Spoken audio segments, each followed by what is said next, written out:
Good morning student. आज का हमारा लेक्चर जो है भारत के संवैधानिक विकास के इतिहास से जुड़ा हुआ है। तो इस संदर्भ में आप ये जानें कि भारत के संविधान का विकास जो है भारत में अंग्रेजों के आगमन से जुड़ा हुआ है। जो अंग्रेज जो थे भारत में व्यापार करने के लिए आए थे, लेकिन प्लासी और बक्सर के युद्ध के बाद उन्होंने भारत के बहुत सारे क्षेत्र में अपना कब्जा स्थापित कर लिया। अब उस पर वो मनमाने ढंग से शासन करने लगे। इसको देखते हुए ब्रिटिश सरकार ने कंपनी के प्रशासकों पे नियंत्रण रखना प्रारंभ कर दिया, क्योंकि इससे जो है भारत बहुत सारी अराजकता फैल रही थी। साथ ही साथ जो है भारत पे लोगों मतलब कि ब्रिटिश के लोगों का भारत का विश्वास भी खत्म हो रहा था। तो इसको देखते हुए कंपनी जो ब्रिटिश संसद थी उसने समय समय पर कुछ रेगुलेटिंग एक्ट पारित किए और इन एक्ट के द्वारा उसने भारत पे कंट्रोल करना शुरू किया कंपनी के द्वारा। इस एक्ट में जो पहला एक्ट था वो 1757 का रेगुलेटिंग एक्ट था।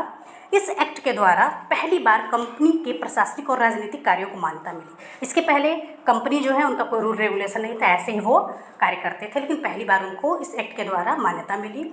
दूसरी चीज़ कि सबसे बड़ा जो इम्पोर्टेंट बार बार एग्जाम में पूछा जाता है कि जो बंगाल के गवर्नर थे उनको गवर्नर जनरल बना दिया गया। पहले क्या थे, जो हमारे भारत में 3 प्रेसिडेंसियाँ थी पहले, बंगाल, मद्रास और मुंबई। तो इसके जो इनके अलग अलग गवर्नर हुआ करते थे। तो अब जो है बंगाल के जो गवर्नर था उसको गवर्नर जनरल बना दिया गया और साथ साथ ये जो 2 प्रेसिडेंसियाँ जो बच गई, मुंबई और मद्रास के गवर्नर, उसको उसके अधीन कर दिया गया। और पहले जो गवर्नर जनरल बने बंगाल के वो थे लॉर्ड वारेन हेस्टिंग। तो ये भी क्वेश्चन जो है परीक्षा में बहुत बार पूछा गया है। अब जो है कोलकाता प्रेसिडेंसी में एक सरकार की स्थापना की गई जिसमें गवर्नर जनरल और उसके 4 सदस्य थे। ठीक, तो ये जो सरकार थी वो गवर्नर जनरल और 4 परिषद के सदस्यों से मिलकर बनी हुई थी। इस अधिनियम के द्वारा जो है एक कोलकाता में उच्च न्यायालय की स्थापना की गई। तो एक्ट जो था वो 1773 का था, लेकिन जो न्यायालय की स्थापना की गई वो 1774 में की गई। इसके जो मुख्य न्यायाधीश थे सर इल्जा इम्पे थे। इसके अलावा 3 और न्यायाधीश थे जिनका भी नाम आपको याद रखना जरूरी है, चैम्बर्स, लिमेस्टर एंड हाइट। तो इनका नाम भी आप याद रखिएगा, एग्जाम में पूछ सकता है। अब जो है इस अधिनियम के द्वारा ब्रिटेन में क्या हुआ, ब्रिटेन में 2 संस्थाओं का गठन किया गया। एक था कोर्ट ऑफ प्रोप्राइटर और दूसरा था कोड ऑफ डायरेक्टर। जो कोर्ट ऑफ प्रोप्राइटर थे वो एक निवेशक समूह था, वो इस कंपनी पे पैसा लगाते थे और इन्हीं के द्वारा कोर्ट ऑफ डायरेक्टर्स को चुना जाता था। ये जो है कुछ लोगों का एक कमेटी थी और जिनका मेन काम क्या था कि जो कंपनी में जो शासन जो भारत में चल रहा है उनको डायरेक्ट करना। लेकिन ये दोनों संस्थाएं जो वो ब्रिटेन में गठित हुई थी, भारत में नहीं। भारत में जो सरकार बनी थी वो गवर्नर जनरल, उसकी 4 परिषद, उनको इनके जो डायरेक्टर्स, इनके जो कोर्ट ऑफ डायरेक्टर के जो डायरेक्शन को था उनको वो फॉलो करना होता था। उनके द्वारा जो भी उनको मिलता था आदेश, उनके द्वारा वो भारत में अपना शासन चलाते थे। अब जो है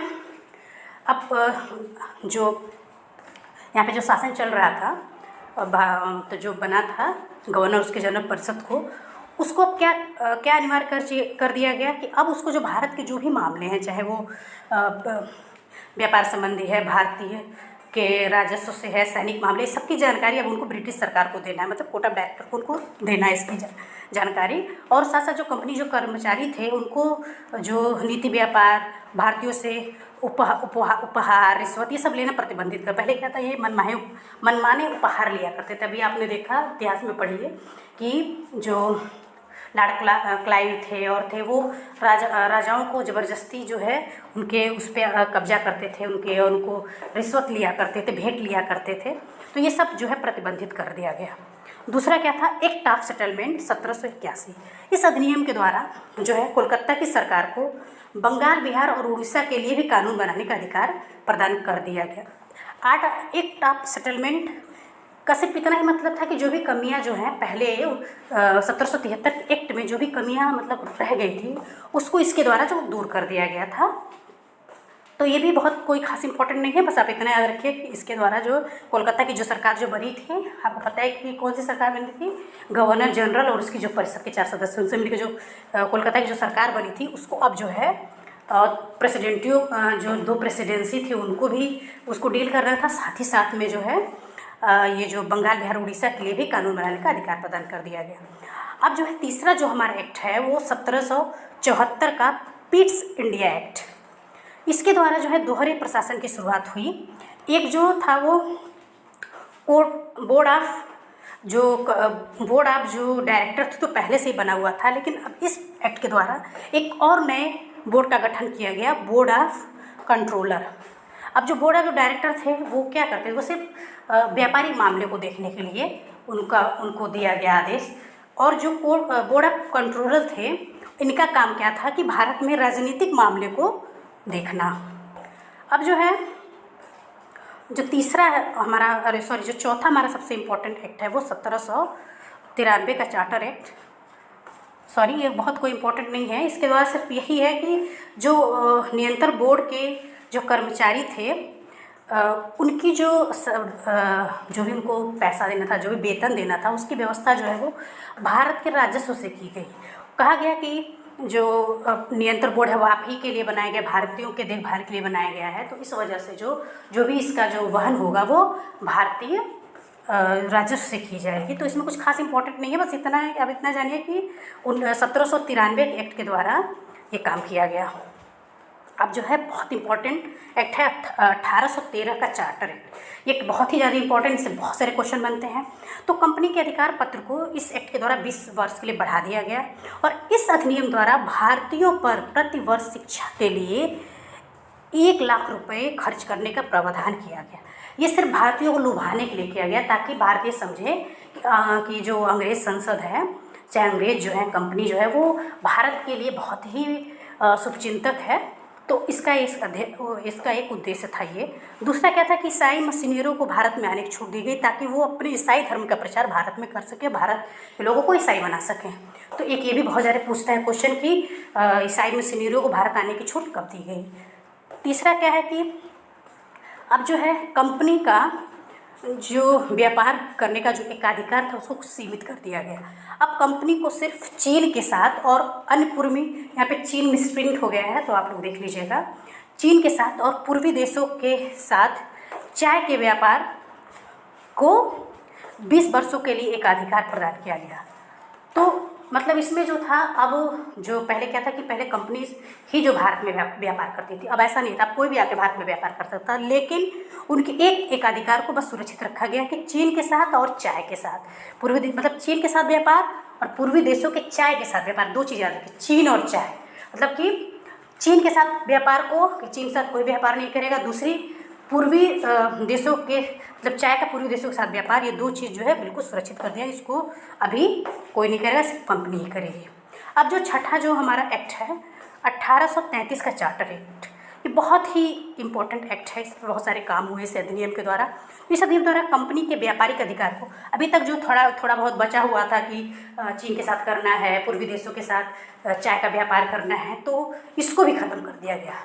अब क्या है कि आप कोई आपका एक अधिकार नहीं है, कोई भी आकर के कहीं पे भी व्यापार कर सकता है। तो इसका मेन उद्देश्य क्या था कि भारत में अपने ब्रिटिश के कंट्रोल को और बढ़ाना और यहाँ पे जो था व्यापार को, मतलब ब्रिटिश के व्यापार को और ही विस्तृत करना, इसका मेन उद्देश्य था कि कोई भी आके यहाँ पे व्यापार कर ले।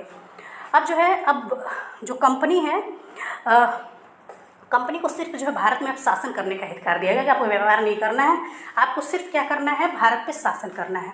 इस अधिनियम द्वारा बंगाल के जो गवर्नर हैं, बंगाल के गवर्नर को जो है गवर्नर जनरल कहा जाने लगा। अब बंगाल के गवर्नर को क्या कहने लगा, गवर्नर जनरल कहा जाने लगा।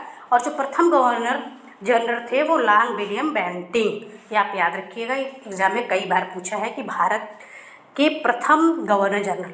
इसमें आपको एक चीज़ कंफ्यूज नहीं होना है, पहला जो मैंने बताया था वो था बंगाल का गवर्नर जनरल, लेकिन अभी ये जो है वो जो थे आपके बंगाल के गवर्नर जनरल, लेकिन अब ये जो है भारत का गवर्नर जनरल। दोनों में आपको कंफ्यूज नहीं होना है कि बंगाल का गवर्नर जनरल प्रथम कौन था और भारत का गवर्नर जनरल प्रथम कौन था। तो भारत का जो प्रथम गवर्नर जनरल था वो लॉर्ड विलियम बेंटिंग बने। अब गवर्नर जनरल की परिषद में, अभी आपने पढ़ा है कि गवर्नर जनरल में कुछ परिषदें होती थी। अब जो है गवर्नर जनरल की परिषद में जो सदस्य थे उनमें एक और सदस्य बढ़ा दिया गया और वो था विधि सदस्य। और विधि सदस्य जो कौन थे, वो लॉर्ड मैकाले थे। भी क्वेश्चन बहुत पूछा जाता है कि गवर्नर जनरल परिषद में जो नया सदस्य ऐड किया गया विधि सदस्य, उसका नाम क्या है, बहुत पूछता है। अब जो है इस एक्ट के द्वारा एक चीज़ बहुत इंपॉर्टेंट वर्क हुआ कि दास प्रथा को उन्मूलन कर दिया, मतलब समाप्त कर दिया गया।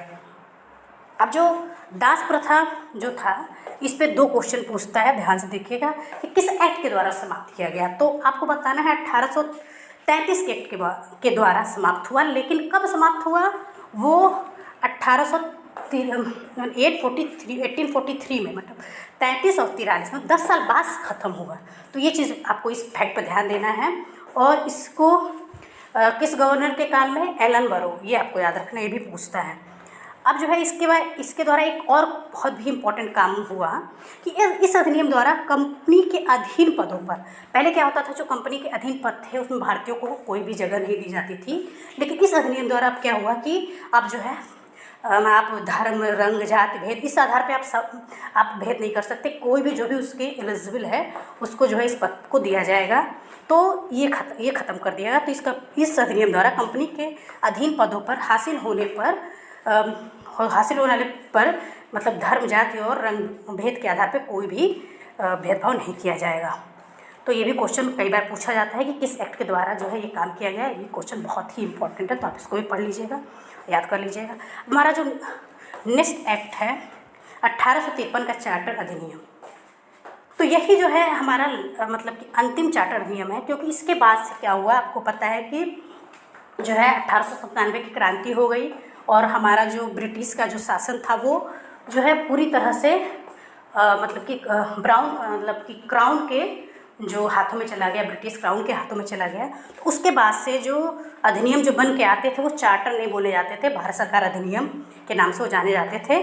तो इसके बारे में आपको बस पढ़ना है। तो 1853 का जो चार्टर अधिनियम है, इसमें क्या हुआ, सबसे महत्वपूर्ण काम कि पहले क्या था कि नामजदी का सिद्धांत था, मतलब कि पहले जिसको भी नामित कर दिया वो किसी भी महत्वपूर्ण पद पे आसीन हो जाता था। लेकिन अब ऐसा नहीं हुआ। इसके द्वारा प्रतियोगी परीक्षाओं की शुरुआत हुई। तो ये क्वेश्चन बहुत बार पूछता है कि किस चार्टर अधिनियम द्वारा प्रतियोगी परीक्षाओं की शुरुआत हुई। तो 1853 के चार्टर एक्ट द्वारा जो है प्रतियोगी परीक्षाओं की शुरुआत हो गई। और इस कार्य के लिए 1854 में मैकाले समिति की नियुक्ति की गई। मतलब कि इसी नियुक्ति का काम था कि विभिन्न पदों को कैसे प्रतियोगी परीक्षाओं द्वारा भरा जाए, इसका जो है सब कुछ प्राविधान इसी को दिया गया। अब जो है इस अधिनियम में एक और महत्वपूर्ण काम हुआ कि गवर्नर जनरल की परिषद के विधि कार्य और प्रशासनिक कार्य को अलग कर दिया गया। पहले क्या होता था कि गवर्नर जनरल की परिषद के जितने भी काम थे, चाहे वो विधि कार्य मतलब कानून बनाना और प्रशासनिक कार्य, दोनों अलग अलग कार्य होते हैं, तो दोनों को पहले उसी को ही करना था। लेकिन अब क्या हुआ कि अब जो है विधि कार्य के लिए जो है गवर्नर जनरल की परिषद में 6 सदस्य जोड़े गए, जिन्हें विधान पार्षद कहा गया।